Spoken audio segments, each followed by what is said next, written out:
Alright, now that we have entered all the details of the debtors and creditors, let's see how we can enter the stock details in QuickBooks. So we have the opening stock of 900,000, which is equivalent to this 4 items. We have the Corolla windscreen in stock, we have Civic headlights, Suzuki wheel cups and rear lights. So this is the quantity at the opening and this is the rate, which makes the total of 900,000.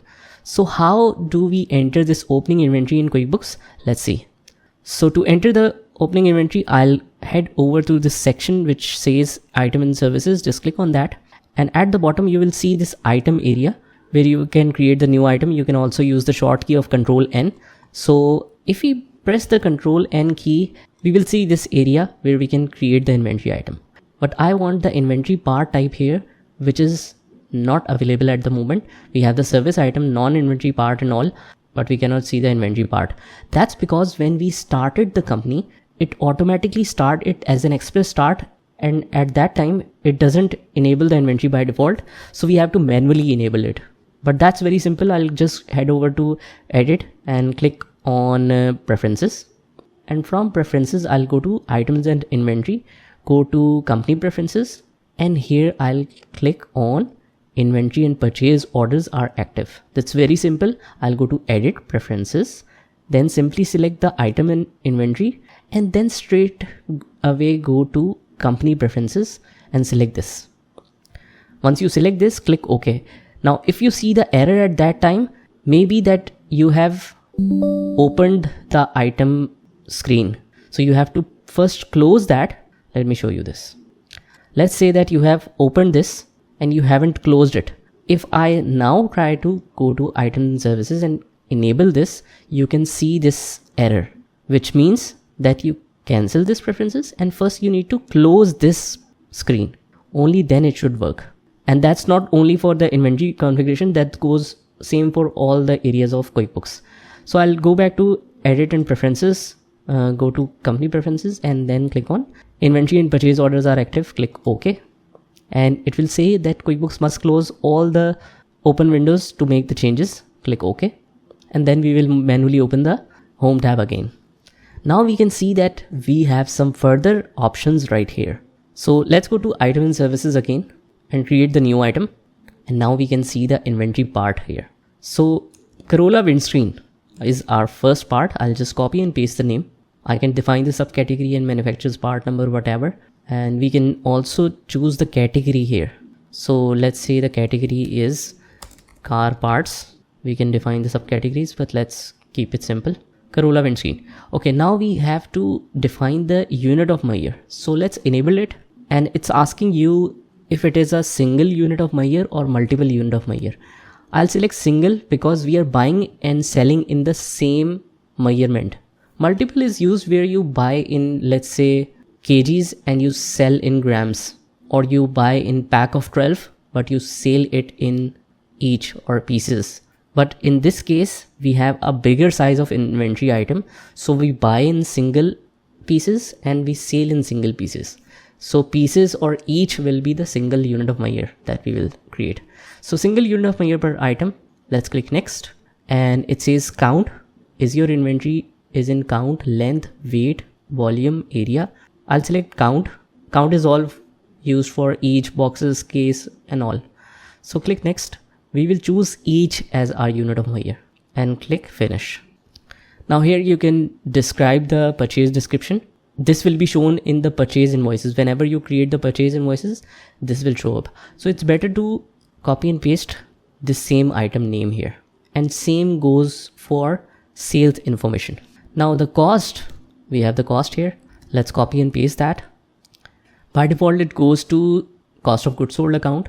And the sales price, we don't know the sales price at this point, so we will keep it blank, but the income account will be sales.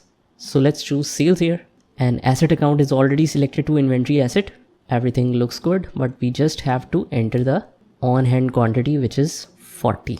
So this makes the total value to 480,000 as of 1st of January 2024.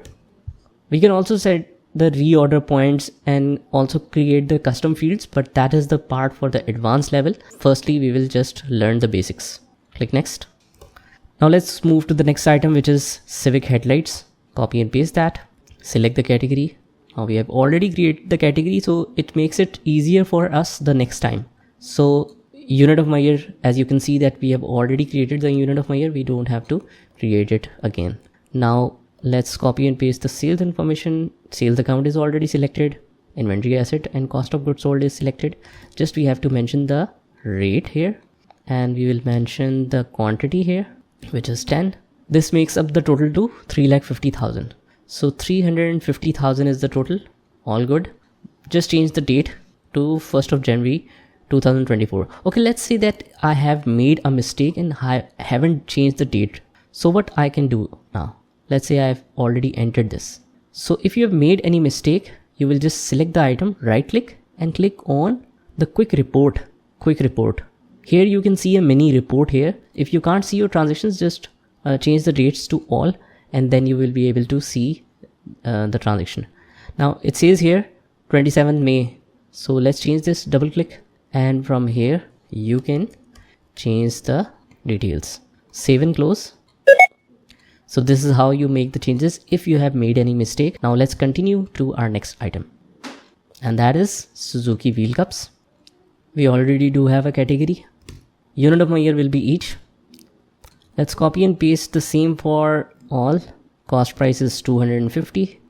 Sales price is 0. We don't know now. In the income account, I'll choose sales, and let's just only select the quantity and we are good to go. So 1st of January 2024. So total value is 10,000. That's good. Click next. And if it asks you to check the spelling and says that this is not in the dictionary, you can add it or ignore it, whatever you want. This is the next blank screen, the final entry of inventory, car parts, each. Let's copy and paste this in purchase and sales description.